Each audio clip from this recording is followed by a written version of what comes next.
Ternyata oh iya benar. Jadi berarti berarti selama ini pemahaman orang Nasrani salah dong ya gitu. Tuhan itu ada dan Tuhan itu bukan manusia, yang manusia itu hanya Nabi Isa gitu. Jadi selama ini saya menyembah Nabi Isa dong, menyembah manusia kan. Itu saya langsung nangis di situ. Sedangkan Nabi Isa aja tuh nggak mau disembah gitu kan. Bismillahirrahmanirrahim.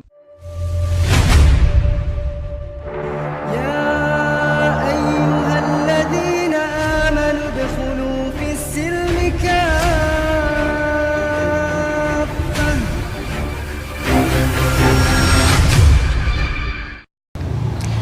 Assalamualaikum warahmatullahi wabarakatuh. Selamat siang sahabat ngaji cerdas. Nama saya Vina Josephine. Ya betul. Saya dulu adalah seorang Nasrani Protestan lebih tepatnya. Kemudian pada tahun 1995 saya berhijrah alhamdulillah menjadi muslimah.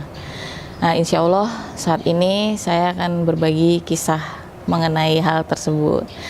Saya tuh lahir di Jakarta, terus tinggal di Jakarta dan baru ke tahun 92 baru pindah ke Tangerang Selatan. Kegiatan saat ini apa, Bu? Saya guru senam, terus kemudian seorang interior design, tapi freelance ya, jadi buka sendiri di rumah gitu.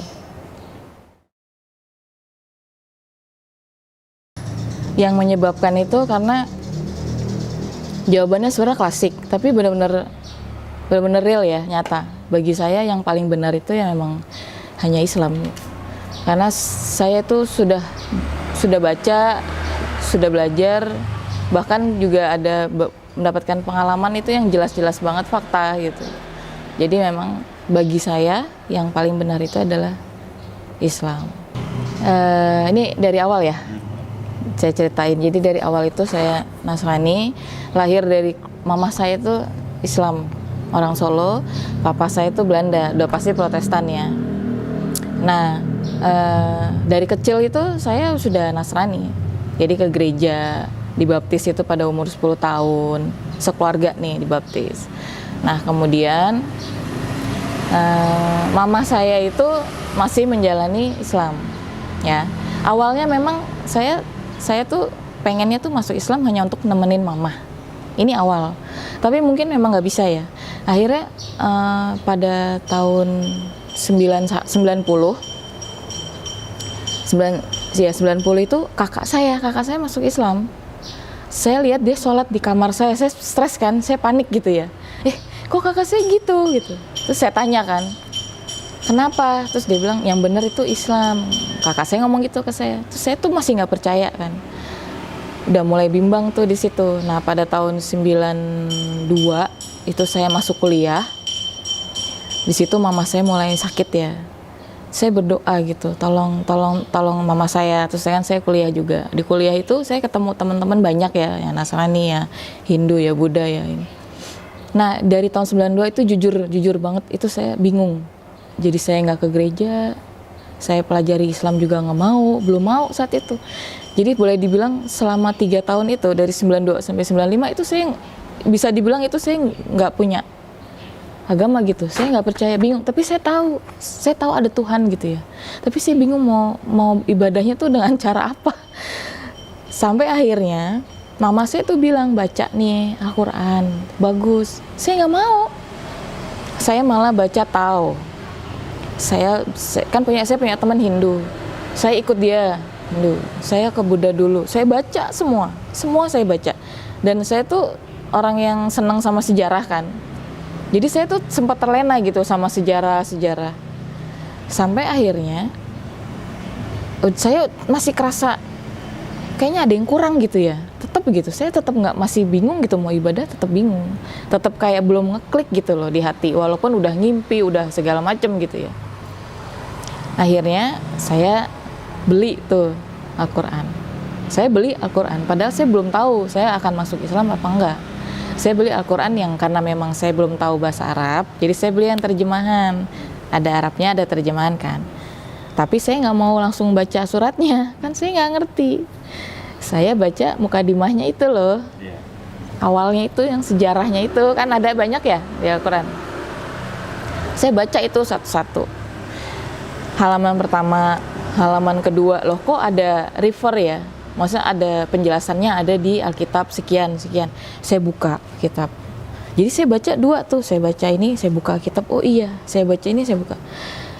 Terus semakin ini gitu kayak, kok iya ya, kok bener ya, kok iya, kok bener gitu. Saya habiskan itu mukadimah Quran itu. Begitu selesai saya deg-degan tuh. Rasanya tuh kayak yang jadi ini ya. Jadi yang saya pelajari itu, maksudnya yang saya baca selama ini tuh dari mulai semua keyakinan itu ternyata itu menuju ke satu gitu. Ke benar-benar ke satu, yaitu ya Islam, yaitu selamat. Nah, kata-kata itu sebenarnya yang sungguh bikin aku tuh, jadi selama ini saya tuh nggak berjalan di jalan yang selamat gitu. Jadi kalau kamu mau selamat ya ini Islam, terus Nasrani semua itu adalah benar-benar turunan dari zaman Nabi Adam sampai ke 25 Nabi yang terakhir gitu, Nabi Muhammad. Nah itu yang bikin saya, berarti Allah ini benar-benar Allah ini mengutus nabi atau rasulnya itu untuk sesuai zamannya gitu ya. Nah itu yang benar-benar masuk di logika saya saat itu, karena kan saya orangnya senang sejarah, terus senang baca gitu ya, senang sejarah, senang baca, terus kemudian aku tuh orangnya tuh senang, maksudnya menyenangi hal yang logika gitu, yang benar-benar masuk di logika saya gitu. Jadi saat itu saya benar-benar ini kan hal yang percaya, hal yang saya baca. Memang sih kata orang kan bilang Alkitab itu kan terjemahan orang-orang. Ya ini Al-Quran juga, tapi saya di situ saya mikir mau terjemahan mau apa, tetap dari dulu sampai sekarang itu yang mereka sembah, yang mereka jadiin panutan hidup itu ya memang sebenarnya menjurusnya tuh ke Allah gitu. Nah itu yang bikin saya harus, jadi dari awal itu tetap selamat gitu. Terus saya langsung, ya terus terang saya langsung ingat pelajaran Nasrani yang selama ini saya pelajari kan. Ada kata salam juga sama, ada salom gitu. Dan artinya itu sama, selamat gitu kan. Ada Darussalam, Yerusalem, berarti kan sama ya. Semua itu adalah tempat yang untuk selamat. Kalau kita mau selamat ya ini tempatnya gitu. Nah itu yang bikin aku kata-kata Islam selamat itu. Terus kedua, begitu saya baca Rahmatan lil Alamin, baru itu tuh, jadi ternyata itu selamat itu kan rahmat bagi semua ya. Kalau dia nggak menjadi rahmat bagi semua itu bukan Islam gitu. Nah itu yang saya yakini sampai sekarang. Ya memang sih ada beberapa hal yang bikin saya tuh bingung gitu waktu itu ya. Tapi Islam kok begini banget gitu. Kadang kok ada yang begini begitu. Ternyata setelah saya baca lagi, itu kan hanya cerita, itu sunnah gitu ya. Ada sunnahnya, ada sunnah ini. Oh jadi di situ aku tuh semakin, ternyata sunnah atau adat istiadat atau apa itu bisa dibilang tetap itu semua satu gitu, untuk menjalankan ibadahnya aja gitu. Sebenarnya itu yang paling sangat mendasar. Saya akhirnya memutuskan untuk hijrah itu di tahun 1995. Dan itu saya tuh nggak tahu ya, padahal saya udah nyiapin nama gitu, nama Islam gitu yang bagus ya. Waktu itu saya pakai nama Maria gitu, Maryam ya. Tiba-tiba Pak Ustadznya itu ngasih saya tuh Sayyidah Khadijah. Saya bingung kan di situ. Loh, kok Sayyidah Khadijah? Sayyidah itu kan kalau Siti itu lebih ke nyonya ya, istilahnya ibu. Kalau Sayyidah itu ke nona kan, miss gitu. Sayyidah Khadijah supaya lebih kuat. Sayyidah Khadijah tuh perempuan muslim yang sangat kuat, pendampingnya Nabi. Jadi diharapkan nanti bisa iman Islamnya itu teguh, walaupun banyak hal yang yang datang gitu loh, cobaan tuh luar biasa, tapi tetap iman Islamnya tuh tetap teguh kalau kata Pak Ustadznya saat itu. Ya saya terima itu, saya terima dan saya suka, dan sampai sekarang masih saya pakai juga gitu. Terus waktu masuk convert Islam tuh ada pertentangan tidak dari keluarga? Banyak, terutama dari ayah saya ya. Ayah saya kan Belanda dan Nasrani. Tapi kalau mama tuh langsung nangis. Mama tuh nangis karena maksudnya yang beliau impikan itu selama ini akhirnya terwujud gitu kan. Kalau papa ya terus terang marah, iya, kecewa, berat, iya. Tapi saya sempat diam-diam kok. Saya tuh sampai 5 tahun saya diam-diam di rumah. Maksudnya nggak ada yang tahu kecuali mama sama kakak saya. Itu saya beli Al-Quran yang tadi saya beli itu, saya kan pelajari ya. Itu sampai saya sampul warna coklatnya itu warna hitam polos. Jadi seolah-olah kalau saya baca gini tuh, kalau orang lihat dari sana itu kayak Alkitab gitu. Padahal itu Al-Quran di sini. Nah, itu selama kurang lebih 5 tahun kayak gitu. Iya. Apa yang bisa sukses gitu menyembunyikan mualafahnya sampai 5 tahun? Terus ada nggak fisik ya, kekerasan fisik yang dilakukan oleh keluarga? Hanya sekali sih. Jadi waktu itu pas pertama kali paham gitu, benar-benar ketahuan gitu ya, marah kan di ruang makan saya kan panjang tuh ya. Ini papa di sini, saya di sini. Papa sama mama udah nangis aja. Terus saya, kenapa? Dia nanya kenapa? Ya ini udah keyakinan saya, kan saya gitu. Sebenarnya tuh saya tahu papa tuh nggak mau kekerasan fisik pada saya, tapi mungkin marah ya, saking marahnya gitu. Kan lumayan keras sih orangnya. Itu kursi itu dilempar ke saya, tapi jatuh di depan saya. Kursi yang pertama nih jatuh depan saya ke sini, ke samping mantulnya, kursi meja makan. Dilempar lagi, jatuh depan saya, ke samping lagi. Tapi yang kedua ini kena kaki saya juga sedikit gitu. Nah pas kena kaki saya sedikit tuh papa saya langsung nyesal gitu. Maksudnya saya, saya kan gitu ya. Padahal sih nggak, cuman kena gitu doang. Terus langsung diam terus akhirnya nangis, terus terserah gitu akhirnya terserah. Nah selama itu tuh ya lumayan jadi jauh gitu loh, kita sempet jadi jauh tuh maksudnya ya diam-diaman aja gitu. Nah pas saat orang tua saya sakit itu, mama saya sakit, baru tuh papa bilang udah berdoa menurut kepercayaan anak-anak masing-masing. Akhirnya papa ngomong gitu, Vina, kalau memang kamu sudah memutuskan untuk Islam, tapi yang benar 100%, jangan setengah-setengah. Akhirnya papa saya ngomong gitu. Nah setelah ngomong itu baru saya lanjutnya baru terang-terangan gitu. Bahkan saat saya pertama kali nikah gitu, sempat saya pakai hijab kan waktu itu, full total.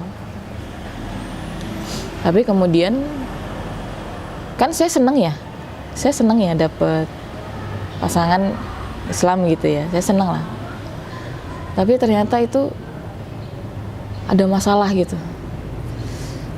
yang bikin saya tuh sampai mempertanyakan iman Islam saya gitu. Kan saya kan itu imam saya ya, itu kan imam saya gitu, suami kan. Tapi nggak mengajarkan yang bener-bener amat sangat sesuai Al-Quran gitu. Agak aneh gitu bagi saya. Bahkan sampai saya pernah dibilang sama dia tuh, kamu tuh istri yang nggak punya akhlak. Itu saat itu tahun 2000 yang belum ada bercandaan nggak ada akhlak. Kalau zaman sekarang kan nggak ada akhlak deh, anak-anak sekarang kan gitu ya. Kalau zaman dulu kalau bilang istri yang nggak punya akhlak gitu, itu kan rasanya sakit banget ya, luar biasa gitu. Saat itu kan nggak ada bercandaan kayak gitu kan. Saya langsung nanya, saya nggak ada akhlaknya tuh di mana gitu. Hanya karena hanya karena dia mempertanyakan tanggung jawab saya gitu sebagai istri, sedangkan dia tanggung jawab sebagai suaminya itu masih kurang gitu. Tapi saya diam aja saat itu. Tapi jujur terus terang saya sempat berhenti sholat di situ. Sempat saya berhenti sholat, terus saya lepas hijab saya. Saya berhenti sholat, saya lepas. Di situ saya mulai, tetap saya tahu itu Islam yang benar ya. Tapi saya bingung, saya harus berjalan dengan akidah atau sunnah yang mana nih gitu. Ya kan, kayak dia bilang banyaklah hal-hal yang bertentangan lah sebenarnya gitu. Akhirnya kita selesai, terus kemudian saya sempat bingung 2 tahun 3 tahun tuh ya, tapi masih puasa, masih Idul Fitri masih gitu, cuman sholat 5 waktunya tuh udah parah deh, nggak dijalanin sama sekali. Sampai akhirnya saya melupakan beberapa surat yang dulu saya hafal gitu. Saya kan dulu hafal gitu ya, ayat-ayat Al-Quran hafal. Akhirnya saya benar-benar lupa. Nah, saat anak saya masuk sekolah, itu saya dari TK, anak saya sekolah di sini nih, TK Islam dua-duanya, SD Islam dua-duanya, SMP Islam dua-duanya. Pokoknya saya maunya tuh mereka sekolahnya Islam semua, agar terjaga gitu akidahnya. Nah terus pas anak saya yang SD itu kan dia kurang ya, BTQ-nya kurang, mata pelajaran akidah akhlaknya kurang, Al-Quran hadisnya kurang. Saya dipanggil sama guru, ini bagaimana Bu? Terus saya bilang, ini terus terang itu salah saya, karena saya emang nggak pernah ngajarin di rumah. Gimana ya Bu? Saya gitu. Terus kemudian ya ibu juga harus sama-sama belajar lah sama anaknya gitu.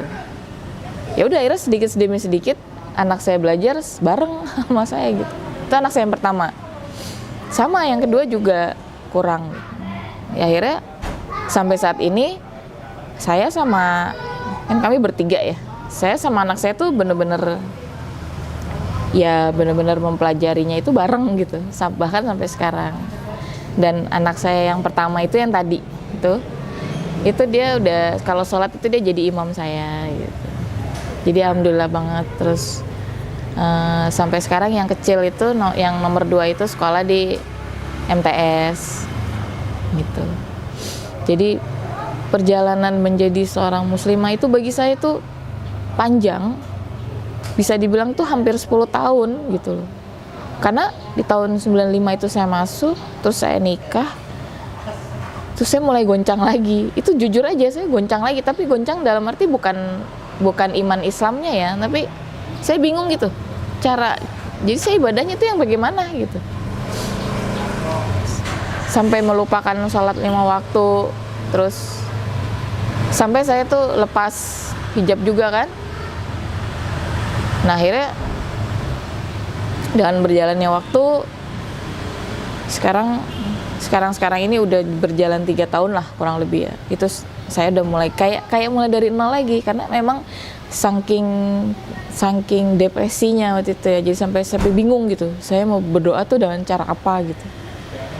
Terus saya juga ngalamin hal yang sangat sedih gitu dalam hidup saya tuh di tahun 2011.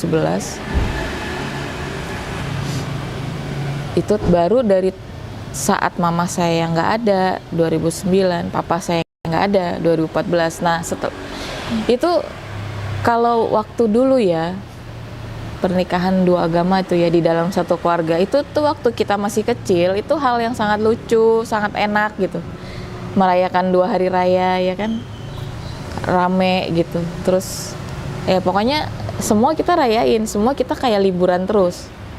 Tapi begitu besar nikah itu masih nggak masalah, tapi begitu orang tua meninggal, mama saya dulu kan yang Islam nih, itu saya terpukul kan kita semua. Tapi saya hancur hati saya ngeliat kakak saya nangis, kakak saya yang Kristen nih, dan adik saya kan ada yang masih ada, kami tuh berempat bersaudara. Ini kakak dan adik saya tuh nangis kan, karena kan mereka Nasrani ya, Protestan. Mereka tuh sedih ngelihat mama saya dikafanin begitu. Itu sedih. Kalau saya kan ya bener ya begini gitu. Itu mereka tuh ngerasa terpukul gitu. Itu saya nggak ngerasain kan. Nah, pas pada tapi kita toleransi banget sekeluarga ini. Jadi bahkan di hari ke-7 ya 7 harinya mama nggak ada, itu kakak saya yang Nasrani itu mereka berdoa dengan cara sendiri gitu, dengan kebaktian gitu. Ya nggak masalah, yang penting kan kita 7 harinya tetap jalan ya, tahlilan gitu. Nah terus pas pada saat papa saya nggak ada 2014, itu saya yang hancur sehancur-hancurnya. Saya ngelihat kan di peti ya, itu nunggu kakak saya yang dari Papua datang kan nggak dimakamin secara langsung ya, taruh di peti 3 hari. Itu luar biasa, itu saya nangis nggak berhenti. Jadi alasannya saya nangis nggak berhenti itu karena pertama karena saya masih ngerasa masih bisa nih usaha buat nyembuhin papa gitu ya, dengan medis gitu, dengan dokter ya udah bikin janji gitu, tapi terus nggak ada jam 12 malam. Terpukulnya karena itu, dan juga karena ya itu saya lihat papa saya nggak segera dimakamkan gitu. Itu hancur saya. Nah itu saya langsung sharing kan ke kakak. Oh jadi perasaan kamu dulu gini ya waktu mama? Iya. Kalau mereka ibadah biasa gitu, saya yang nggak berhenti nangis. Jadi memang pernikahan 2 agama itu dalam satu keluarga itu, kalau kita masih kecil ya, anak-anak maksudnya, itu masih nggak apa-apa. Tapi begitu orang tua ini nggak ada, prosesi pemakaman itu nggak sesuai dengan apa sih yang kita pahami, yang kita yakini gitu, itu hancur perasaan. Nah makanya karena itulah, jadi saya selalu nasihatin teman-teman atau adik-adik gitu, adik-adik senam gitu ya, member gitu, saya bilang kalau punya pasangan kalau bisa tuh cari yang seiman. Karena kalau nggak seiman, orang bilang nggak masalah, toleransi, bukan itu masalahnya. Pada saat pemakaman itu udah nggak ada toleransi mas, itu hancur rasanya gitu. Tapi kan kita nggak bisa komplain ya, karena toleransi itu kan kita nggak bisa komplain. Tapi rasanya gitu loh di sini. Nah itu saya nggak mau anak-anak saya ngerasain atau orang lain merasakan. Dilarang oleh agama. Dan dilarang juga kan oleh agama. Jadi aku tuh, oh ternyata kenapa dilarang karena ini. Jadi bisa benar-benar bisa merusak mental banget gitu.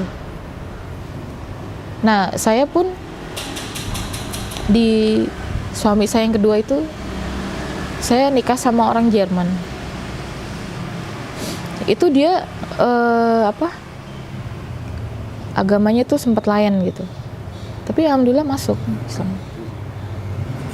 Jadi sebelum dia meninggal itu udah ada nama Islamnya juga, nama depannya ditambahin Muhammad gitu. Jadi ya itu yang saya bilang 2011 itu saya ngalamin hal yang sangat menyakitkan gitu ya itu. Tapi alhamdulillah ya, iman Islam saya tuh nggak goyah sama sekali gitu sampai sekarang. Apa tuh kuncinya tuh? Kuncinya itu benar-benar mencintai Allah udah. Jadi dari dulu saya senang, dari dulu saya susah. Terus saya merasakan banget ini teguran buat saya gitu. Jadi meninggal gitu kan suami. Ini teguran karena saya sangat mencintai dia kayak apa gitu. Kita memang harus mencintai Allah. Dan sampai sekarang ini yang saya rasakan hanya itu. Kuncinya tuh hanya itu, kita tuh cinta sama Allah. Jadi mau ada apapun yang terjadi di hidup kita gimana sih kalau rasanya kita mencintai seseorang aja luar biasa ya. Nah gimana kalau kita mencintai Allah? Jadi saya dikit-dikit tuh ya berdoa, saya kayak dialog aja dalam hati gitu. Semua apapun saya ceritain. Banyak orang di luar sana menilai saya itu wanita yang kuat gitu. Padahal sesungguhnya saya sering nangis kok, saya sering cerita. Dan sumber kekuatan saya itu hanya itu. Hanya Allah udah berdoa sama. Dikit-dikit tuh saya, misalnya ada orang tuh misalnya curhat gitu. Atau ada apa gitu, keresahan, saya bilang berdoa deh coba. emang cuman itu yang bisa dilakukan tuh emang cuman itu.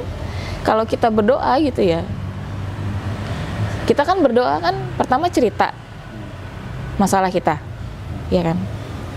Gimana sih kayak kita cerita, kalau kita punya pasangan kita cerita kan rasanya lega gitu ya. Dan kita kan berharap timbal balik ya, diperhatikan atau dikasih solusi gitu.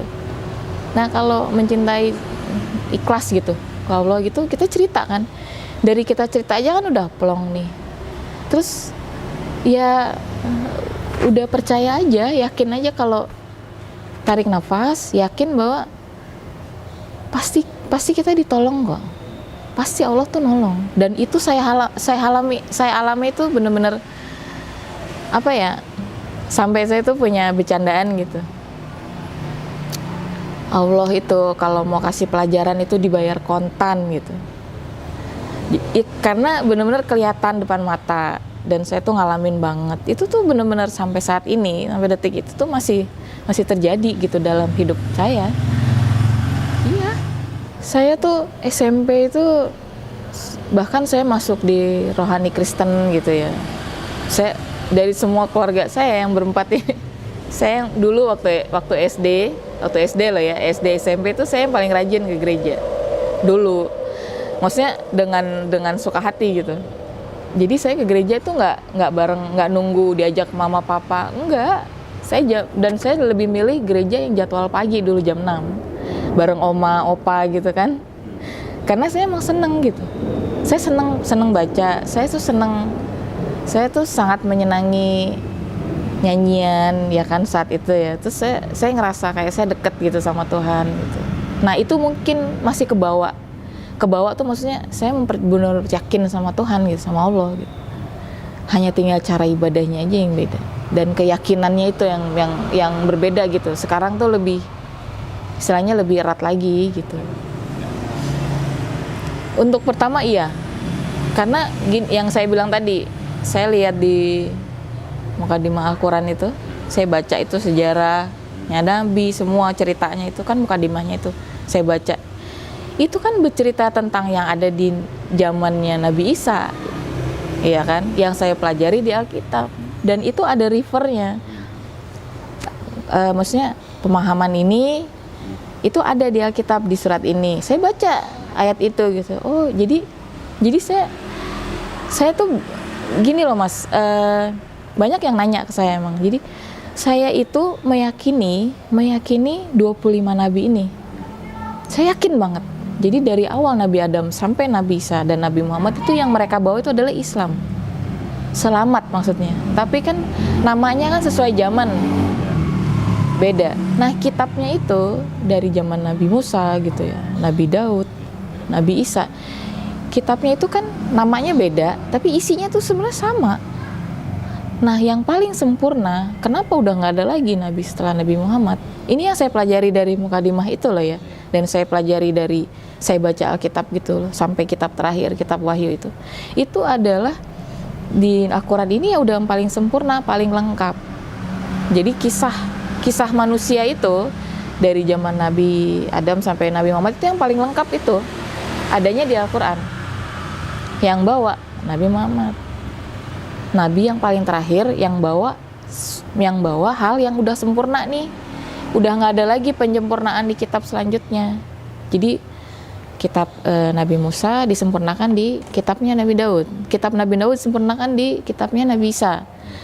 Setelah itu paling sempurna itu udah Al-Quran. Itu dari 25 nabi itu semua kehidupan dari mulai nol manusia sampai sekarang itu ada semua, bahkan sampai nanti ke depan.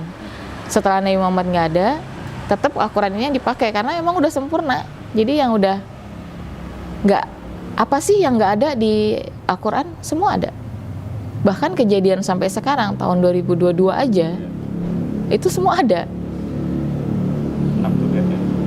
Up to date itu yang amazingnya gitu. Maksudnya yang saya tuh ngerasa, ya itu kan saya bilang dari awal tadi, saya tuh orang yang baca sejarah, saya tuh yang harus masuk di logika saya gitu. Al-Quran itu benar-benar masuk di logika saya. Bahkan orang itu menemukan bohlam, pesawat terbang itu ada di Al-Quran, dan itu ada ayatnya gitu.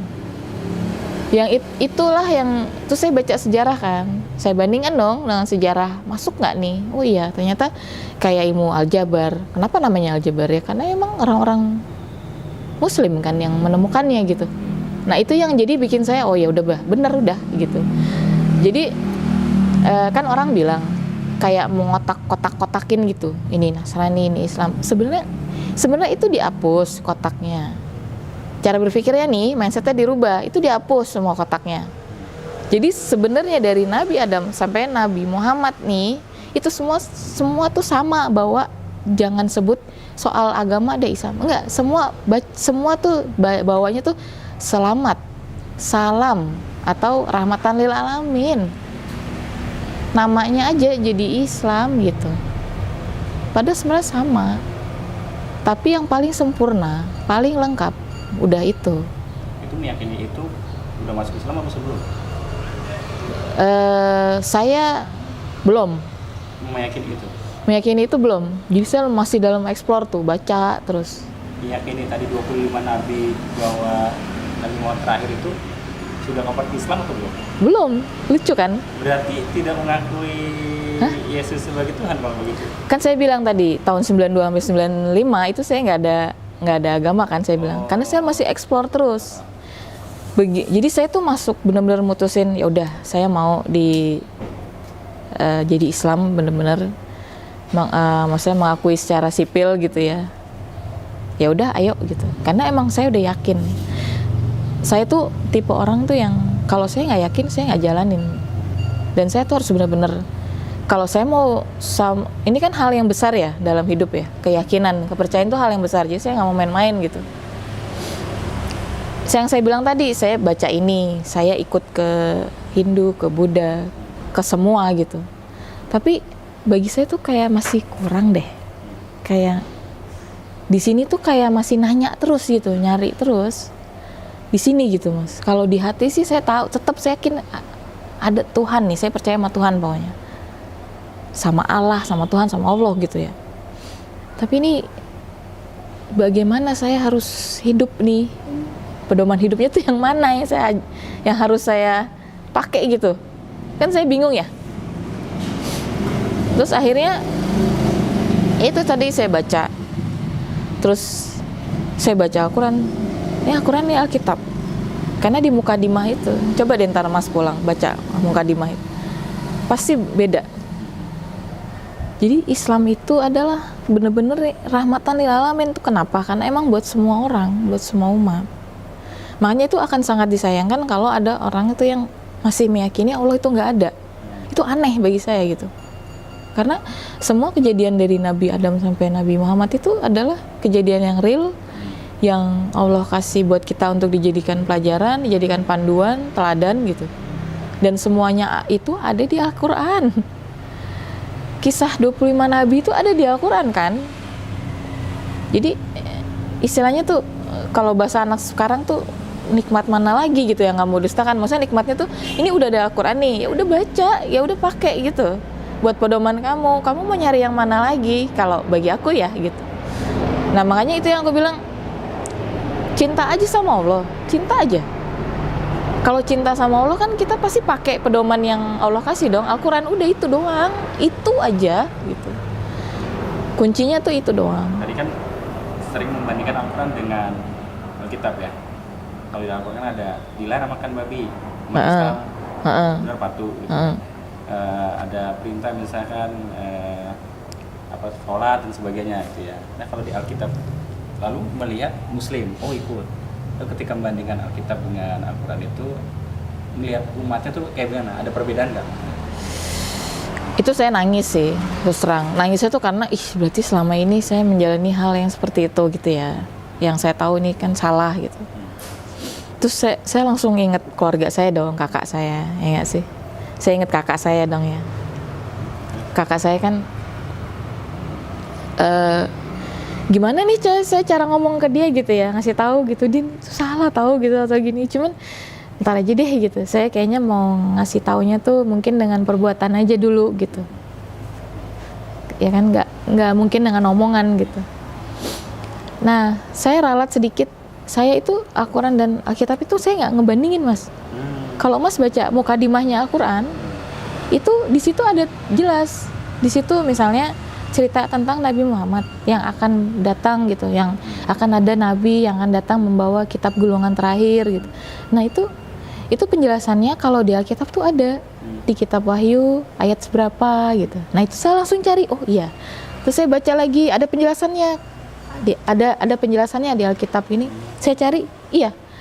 Itu saya nggak bohong. Coba deh.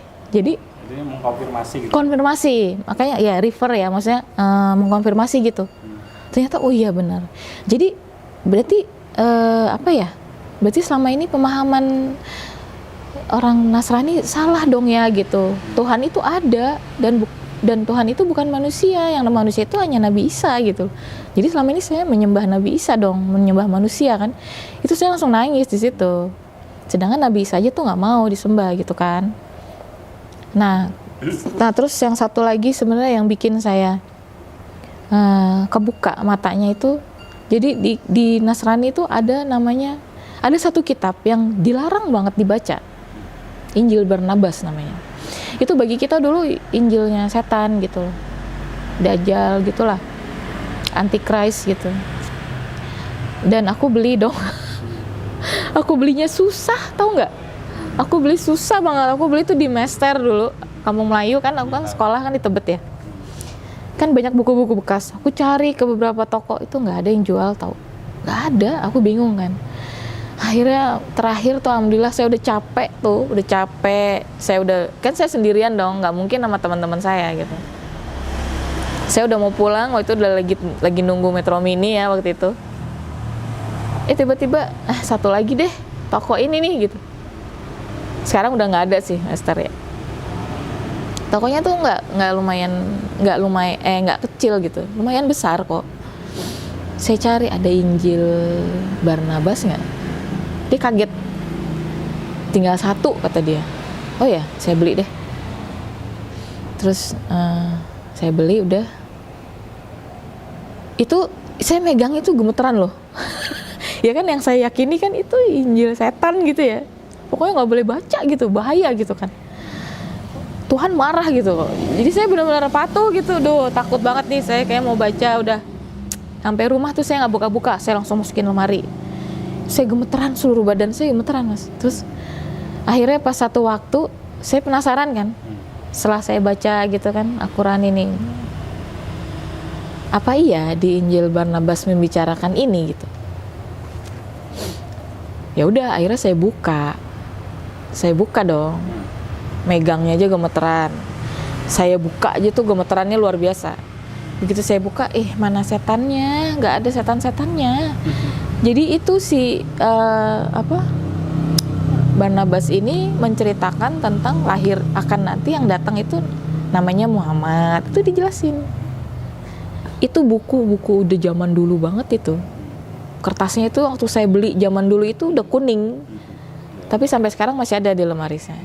Udah tua banget itu. Itu saya nggak akan kasih ke siapa-siapa itu. Karena sejarahnya banyak gitu buat saya baca terus. Oh, kenapa nggak boleh baca? Karena memang menjelaskan tentang Nabi terakhir gitu dan kitab gulungan terakhir. Jadi penjelasan dari kitab Wahyu gitu. Nah itu yang bikin saya tuh oke. Saya kan penasaran ya, kenapa sih selalu ditutup-tutupin nih hal-hal yang benar gitu. Saya cari, saya explore terus. Kalau soal yang makan babi haram apa enggak itu, terus terang itu sampai tahun berapa ya lupa. Itu sampai saya tuh masih nggak make sense ya, kenapa gitu loh, masih nggak make sense gitu di sini. Kan saya kan orangnya kan harus masuk di logika saya gitu. Tapi saya tetap patuhin gitu. Saya udah stop tuh makan babi ya. Nah terus pas satu waktu saya ke IPB kan. Waktu itu kan saya kuliah di IT kan, terus ada ini ke IPB gitu. Penjelasan tentang jaringan tisu, apa sih jaringan ini nih, daging, kan namanya jaringan ya tisu. Jaringan manusia, daging manusia itu penjelasannya tuh begini gitu ya. Terus yang mirip, yang paling menyerupai adalah hewan babi. Jadi kalau mas cari referensinya, googling deh. Jaringan tisunya manusia itu sama babi itu mirip. Makanya kenapa di dunia kedokteran ngambilnya tuh dari uratnya babi, ngambil flashnya itu dari itunya babi karena mirip jaringannya. Jadi kalau kita makan babi sama aja kita makan manusia, istilahnya gitu. Dan orang kan ngomong enak gitu ya. Bayangkan kalau kita nggak diharamkan makan babi, sedangkan kita paham dagingnya babi itu enak misalnya, berarti kita akan menghalalkan makan manusia. Itu yang masuk di logika aku gitu. Jadi jadi Allah ini melarang sesuatu hal itu untuk ke depannya jauh gitu, sebelum kita tuh mikirin. Bahkan itu di IPB tuh keluar, oh pantesan ya kalau dunia kedokteran tuh ngambilnya tuh ada dari babi gitu kan, memang mirip. Tapi aku nggak bilang sama, tapi mirip. Maksudnya paling mirip dari yang lain gitu, lebih mirip lah, lebih mendekati. Nah aku langsung ngeri juga, iya nggak, misalnya gitu loh. Kalau kan kayak kita gini aja deh, daging sapi kita enak kan, ngerasa enak kan gitu daging sapi ya. Nah kalau kita beranggapan daging kita nih rasanya sama kayak daging sapi, kalau kita dalam kondisi lapar, kita nyari nggak sih? Ini sifat dasar manusiawi loh ya, yang kalau lapar kan beringas atau apa. Aku yakin kita akan menghalalkan makan manusia.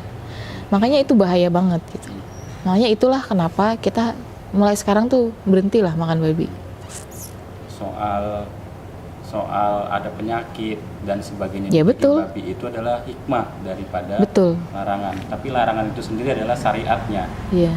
Ada penyakitnya atau tidak, tapi larangan adalah syariatnya kan sebenarnya gitu ya. Iya betul. Syariatnya itu. Syariatnya adalah dilarang gitu. Dilarang. Hikmahnya yaitu ada penyakitnya. Ada penyakit, terus kita mungkin akan jadi kanibal lah atau apa gitu.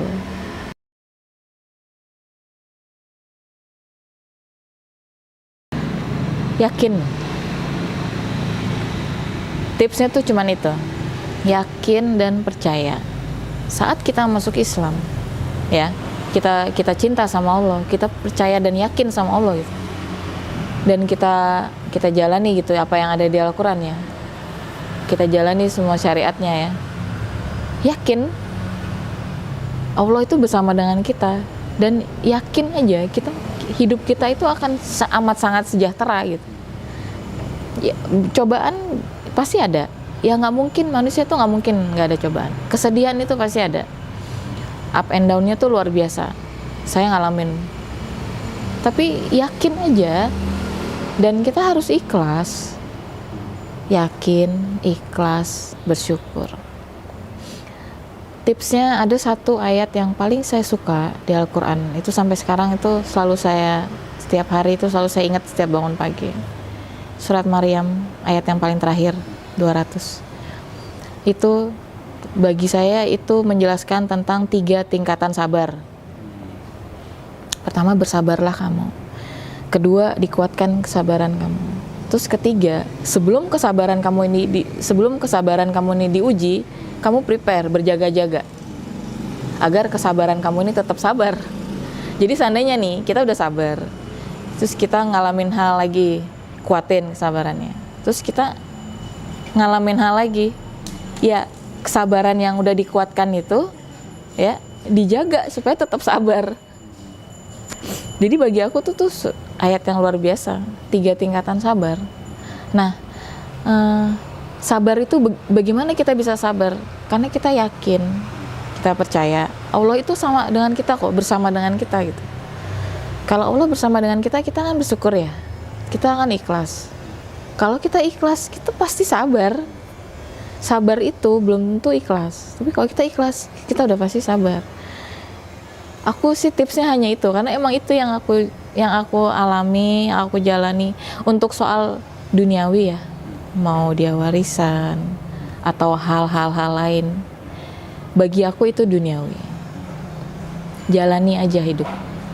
Hidup itu dijalani dan disyukuri. Itu hal yang sering ya di TikTok gitu lewat ya. Hidup itu dijalani, disyukuri. Itu bukan kaleng-kaleng loh kata-kata itu. kayaknya kok kayak klise, kayak biasa gitu. Kita dengar kayak hal yang biasa, tapi itu bukan hal yang biasa, itu bukan kaleng-kaleng. Jadi emang hidup itu dijalani dan disyukuri aja. Kalau kita bersyukur kan kita ikhlas berarti kita sabar. Kuncinya sabar, yakin dulu sama Allah, yakin dan percaya udah. Terus belajarlah di tempat yang tepat. Karena saya ngalamin belajar di tempat yang nggak tepat gitu loh. Ngeri gitu. Ini mindset tuh bisa bahaya lah. Jadi itu tips yang kedua, belajarlah di tempat yang tepat jika ingin mempelajari agama Islam yang baik gitu. Udah. Terima kasih sahabat ngaji cerdas yang sudah nemenin saya bercerita mengenai kehidupan saya saat menjadi mualaf.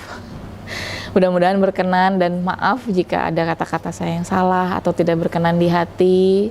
Saya mohon maaf karena pada dasarnya adalah kesempurnaan itu milik Allah, yang tidak sempurna itu milik saya.